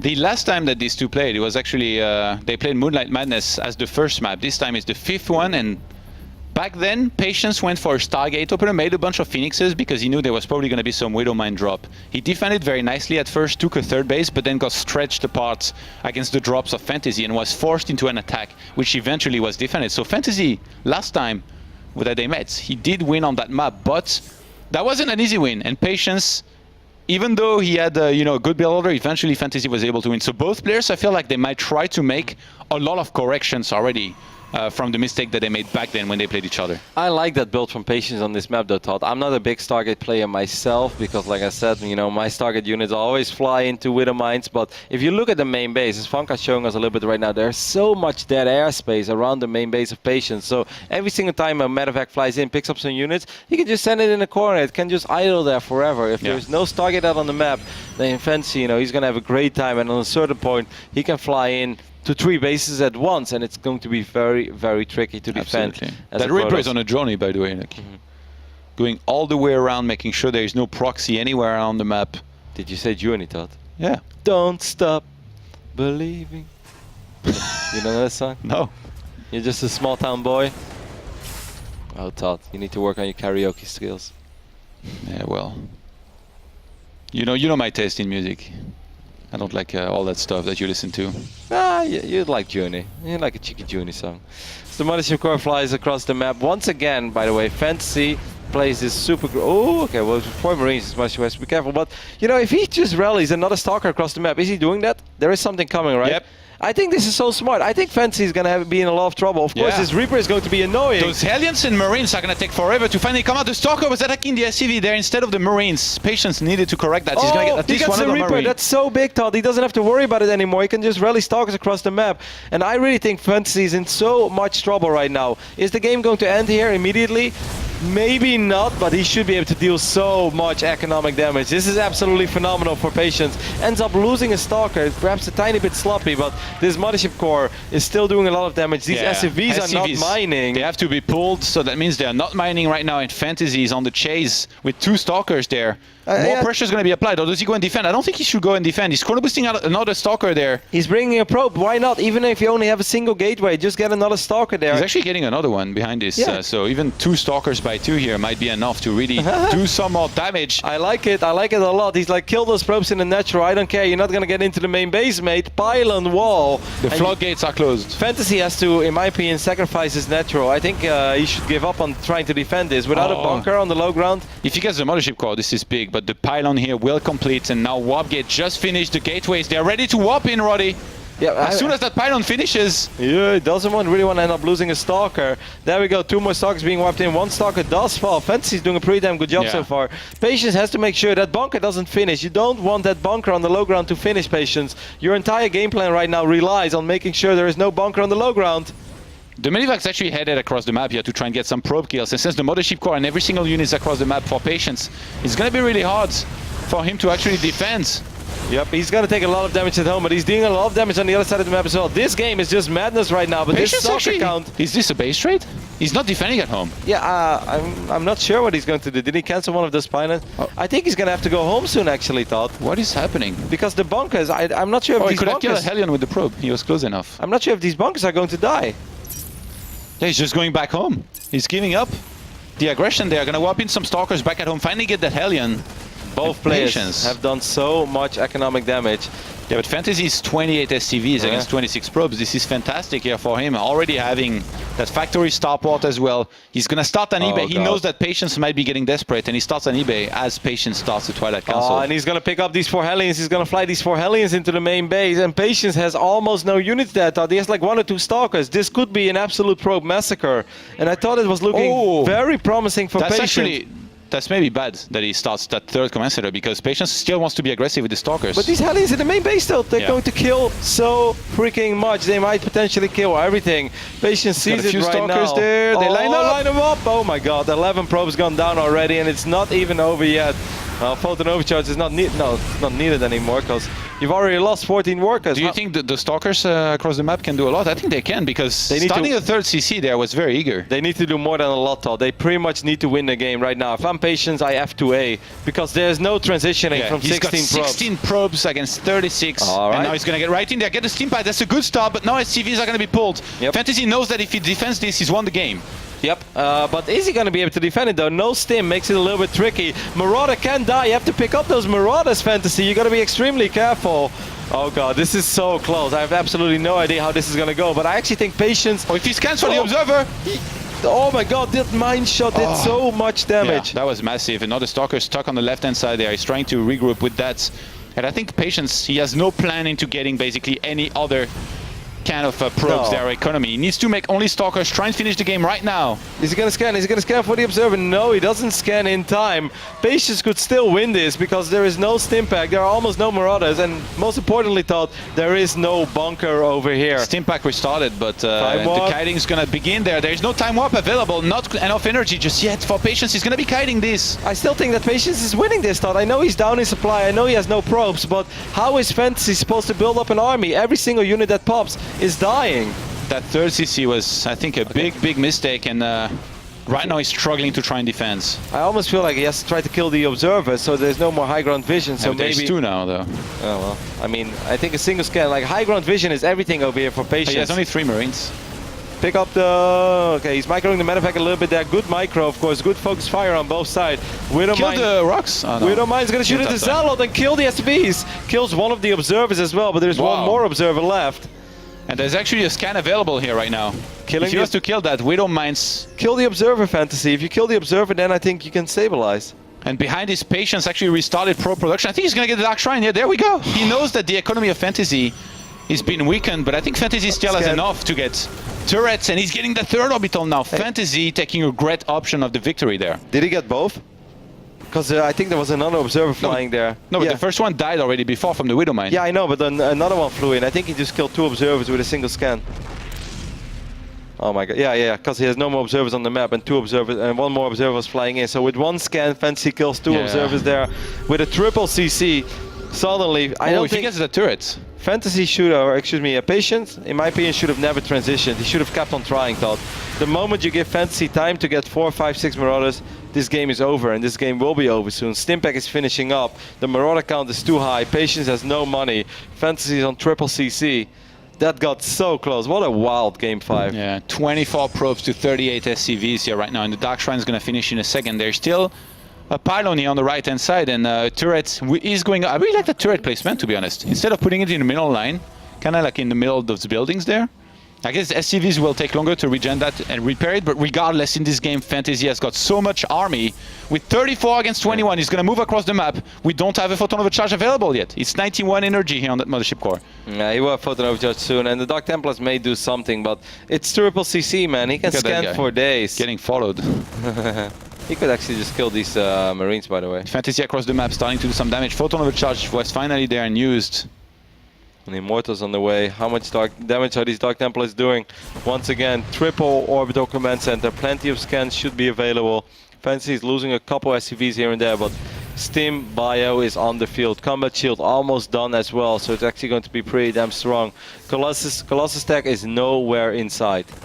Yeah, he didn't even get Blink with this. Like, it's so funny to actually have this many Stalkers and not have Blink with them. It's so unusual. I like the idea, though, because I mentioned this on Terraform, right? Like, if he would just get the second Stalker, I felt he could have done so much. And he was doing a lot, but Fancy being Fancy, just being such a good Terran, still making a lot of plays happen with these very few Hellions. I almost feel if Patience would have just straight up tree-gated, instead of getting a Robo and stuff as well, it would have been a lot better, because he would have been able to get more Stalkers quicker. But it got very close. I just don't think he should have ever backed off there in the end. Like, if you're all in, you're all in, man. Yeah. Fantasy is a man of extremes, by the way. Like, he played against so many Colossi earlier and always made no Vikings. And now the one game that Patience is completely broke and finally going for a Robo Bay, we have a second Starport on the way. That's pretty funny.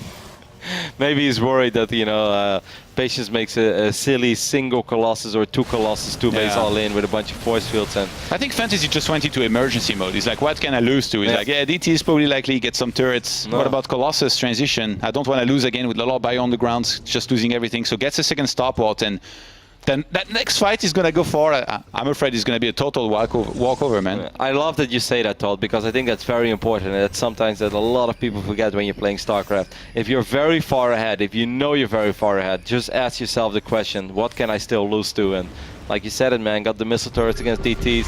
And now for the first time in this series, he's getting double Starport because he doesn't want to take a silly fight against a bunch of force fields and a Colossus, even when he has way more bio. So he's just getting these Vikings, even when he's not really a Viking player. Awesome game. Oh my god, these observers. He actually dodged this one. That scan.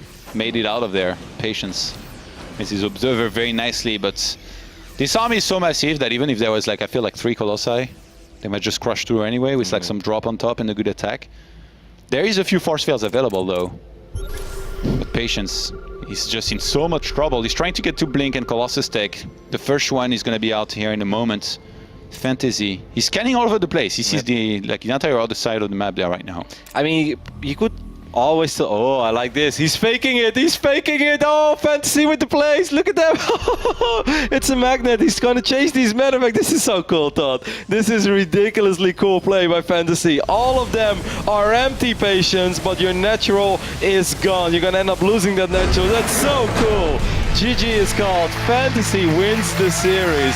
A very, very entertaining TvP series, and he's going to be the first Terran to advance to the Intact 3 Masters semi-finals. It took him 5 games and to be 50 supply ahead and quite a few workers and army to finally do a successful drop and multi-pronged attack, Roddy. But he finally did it and closes out this series in style, Todd. A lot of people are going to be very happy here with this as Fantasy moves on to the semi-finals to face Sue tomorrow. That's going to be insane. This is one of the most perfect endings I think I've seen in a StarCraft 2 best of 5 for a long time. Like, whenever you set something up like that as a player and it works in game 5 of a best of 5, like, what more could you ask for, man? That's so cool. I love that stuff. Poor Patience. When he saw those units at his natural, he must have been like, oh god. It's so sad as well, it's because time to leave. Because his observer just saw the medevacs, and then he sees the medevacs flying, and he just didn't have the vision for those units on the ground. Because if he sees the units on the ground, then he won't fall for it. But sick play. Yeah, awesome. Really, really good job here by Fantasy. And like I said, a lot of people are going to be very happy with this. Man, Terran getting a good bit of success there. And there's going to be more. Innovation against 4G later on, guaranteed Terran, and then Nurture against MMA also our next match coming up. Yeah, that one is going to be super awesome. I can't wait for that one. But for now, I want to hear what Fantasy has to say about that pretty wild best of 5 that he just played against his teammate. Thank you very much, Rotterdam and Todd, joined here by our second semi-finalist. Congratulations, Fantasy. Got to jump straight in there. What a crazy best of 5. That map number 5 in itself What was he thinking playing it, during it? Was it as intense for everyone that was watching it? Did he think the game was slipping away from him? Was he in control of it? 자, 5경기를 일단 먼저 얘기를 하고 넘어가야 될 것 같은데 5경기가 참 왔다 갔다 장난이 아니었거든요. 정명 선수가 이제 직접 5경기에 대해서 설명을 좀 해주시죠. 초반에 그 피해를 입었을 때 또 여기서 지현이한테 이렇게 지는구나 생각이 들었는데 맞고 나서 스캔을 뿌려보니까 생각보다 할만한 거예요. 그래서 이거 할만한가 했는데 끝까지 유불리는 잘 몰랐고 좀 정신없었던 게임인 것 같아요. When the first draft came in, I was like, God damn it, is the history repeating itself? And I thought it was already over, and then I'm like, okay, well, I have 50 mana on the orbital command, so let's sort of scan down, see what he's got. And I saw it, and it's like, wait a minute, I think there is a chance. So I tried to collect myself during the game, and honestly, till the end, I had no idea if I was ahead or not. And it was the very last 30 seconds, I was like, oh, okay, whew, I got this.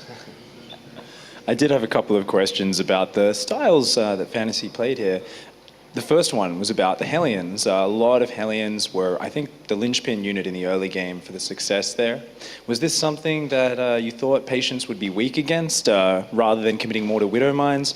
Just what were you feeling with the Hellion aggression? Did you have some sort of insight into how Patience would play? 자, 일단 요새 태프전에서 화염차를 그렇게 많이 보이는 경우가 그렇게 많지는 않은데 1경기에서 화염차 위주로 경기를 풀어 나가셨었거든요. 그때 조지현 선수랑 아무래도 팀 동료고 이러다 보니까 좀 더 이게 먹힐 거다 이런 생각이 들어서 1경기에 그렇게 화염차를 많이 쓰신 건가요? 네, 확실히 지연이라서 한 게 있고요. 좀 생각보다 약간 시나리오대로 된 것 같아요. 그렇게 하면 피해를 줄 것 같았어요. I used that build just because it was Patience. Like, we're all teammates, we know each other pretty well, so I'm like, maybe I should start off, try to throw him off a little bit in his pace, and I think it went out exactly how I imagined it to go. All right, jump in here, one quick one, Pig. We always talk a little bit about how mind games, before a game, we always talk, okay, there's two teammates playing against each other. There's clearly going to be a lot of mind games in this series because they know each other's games so well. Was that a part of his series as well today?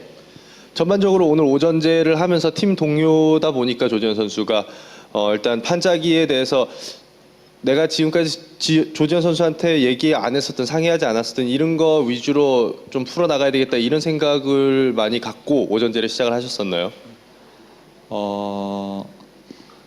근데 제가 지연이 오픈 브라켓 때 너무 얘기를 많이 해줬어요. 테란 빌드에 대해서. 그래가지고 뭘 쓸지 되게 고민을 많이 했는데 좀 생각대로는 잘 안 됐던 것 같고 그래서 오늘 스코어도 좀 힘들었던 것 같아요.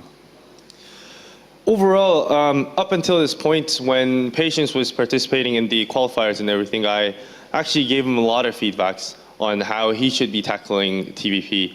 So coming into this matchup, I was actually completely drained out. I didn't know what I was going to be doing.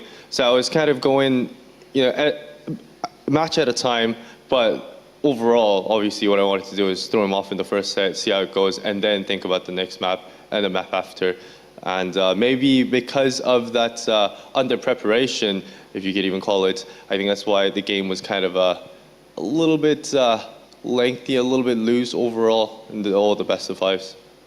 Okay, that's a really illuminating answer there. Of course, what I really wanted to ask about was something we've been seeing a lot of recently. It's Widow Mines dropping on top of the Stalker Colossus, right? It's this crazy move, and we sometimes see it just destroys the entire army, and sometimes it fails really hard. In a couple of the games, it didn't work very well.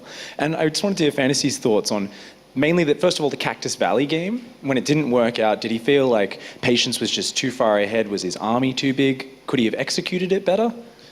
그리고 두 번째 캡터스 밸리에서는 지뢰 위주로 그런 플레이를 보여주셨는데 일단 교전이 그렇게 좋지는 않았어요. 그거요?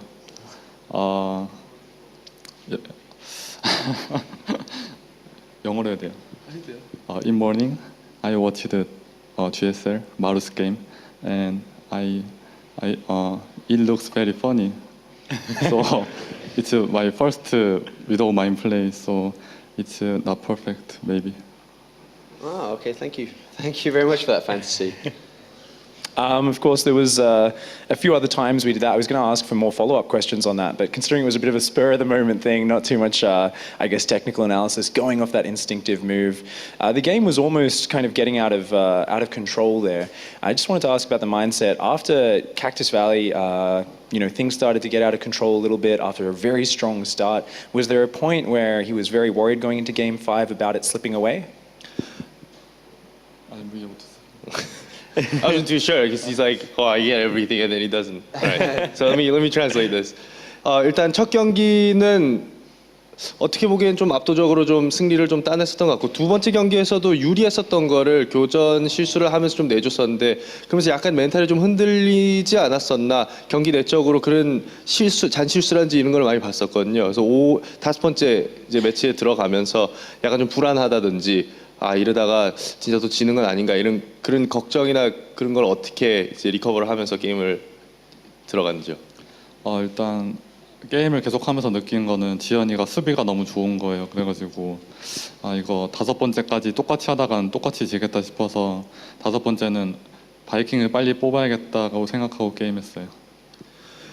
So it seems like there has been some sort of a pattern in Patient's reaction, and that's why in the game 5 I was like, okay, this one is the one I'm gonna make Vikings and play the most standard as I can possibly be in the TvP, and I think that's how it worked out. All right, thank you very much, James. Thank you very much, Pig. One final question then. There's a bit of English coming out there from Fantasy. There's obviously a lot of Brood War fans, a lot of StarCraft 2 fans that you have that are watching right now. Is there anything you can say to them in English for us before we go away? Okay. Don't mean to put you on the spot. Okay. Always thank you, my fans. My next opponent is Su, very strong, but I'll do my best and I will dominate.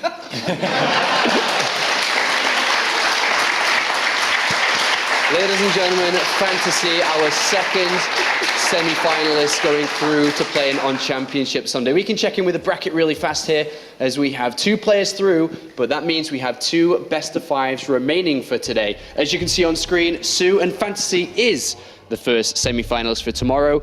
But next, it's Nurture versus MMA, and later is the big one, 4GG versus Innovation. Make sure to check out all of the action that you've missed so far on plays.tv. We've got those first-person VODs up there, and of course, highlights from every single match that we've played so far. Before we go to a quick break, Roddy's been back in Cologne again. I don't think my job sucks at all. I love my job.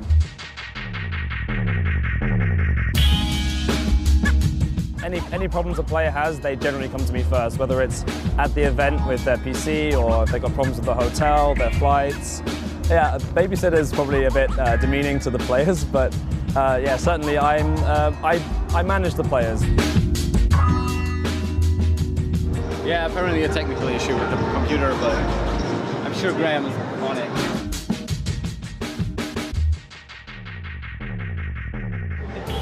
His hard drive wasn't in the computer. So I had to put the hard drive in first and then we were good. I don't think there's a set, the players who are more experienced are easiest to deal with or the other way around. I think it's very much on a player-by-player basis. There are certainly a few players who, when I look at their names and see, oh, they're attending my tournament, I know I'm going to have to give them a bit of extra special attention and care just to make sure that they're happy and that I know that they're going to be, doing things on time and stick to my schedule. Yeah, certainly.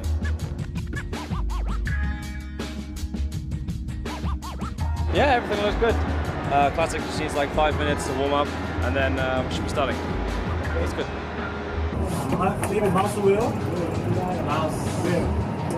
Mouse wheel. Mouse wheel? Yes. No. The settings? Yes. Mouse wheel. Driver? Oh yes, maybe. Yeah. Okay. Language barrier is certainly a problem, but I'd like to say that StarCraft is a sort of a universal language, and there are certain things that the players just understand. You know, if you say, you know, we start in 5 minutes, then they understand that. I'd say I have more problems dealing with an angry production than I do with angry players. Playing sense of where he's better in the second half. Broadcast on main stage. I think you have to do Snoop Team Live, but it's the same as not Snoop parting, but at the same time, Snoop parting is really good semi-finals to do, so. Right, yeah. So that's fine. So let's just do Hero and whoever then on the main stage. So Hero versus whoever. Or yeah, I mean you get foreigner or you get or you get local. Yeah, Chinese. so either way it's fine. And it's Hero. We didn't get to see Hero too much today on main stage, only one match, so.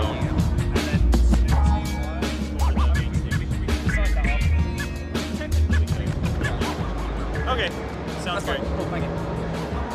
Well, we just drew the round of 8, which is here, and basically because of the limitations in the schedule, we can only show 2 quarterfinals tomorrow on the main stage.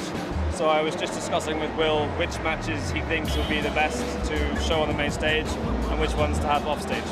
The most stressful things in my job are, oddly enough, things that I can't control. So when the internet goes down, or when we have you know, a power outage, things that I can't control are stressful to me because I know that I can't do anything.